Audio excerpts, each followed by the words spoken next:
तर आजच्या व्हिडिओमध्ये मी तुम्हाला मकर संक्रांत 2025 ची संपूर्ण माहिती सांगणार आहे। इंग्रजी नवीन वर्षाची सुरुवात झाली की त्यामध्ये पहिला सण येतो तो म्हणजे मकर संक्रांतीचा आणि हा सण आपल्या मराठी पौष महिन्यात येतो।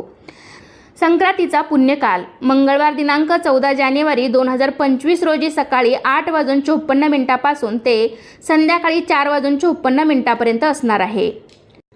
सूर्याचे मकर संक्रमण बालवकर्णावर होत असल्याने वाहन वाघ असून उपवाहन घोडा आहे। संक्रांतीने पिवळे वस्त्र परिधान केले असून हातात गदा घेतली आहे। तिने केशराचा टिळा लावलेला आहे। वयाने ती कुमारी असून बसलेली आहे। वासाकरता जाईचे फूल घेतले आहे। पायस भक्षण करीत आहे। जातीने ती सर्प आहे। भूषणार्थ मोती धारण केले आहेत। वार नाव व नक्षत्र नाव महोदरी असून सामुदाय मुहूर्त 45 आहेत। ती पूर्वेकडून पश्चिमेस जात आहे व वायव्य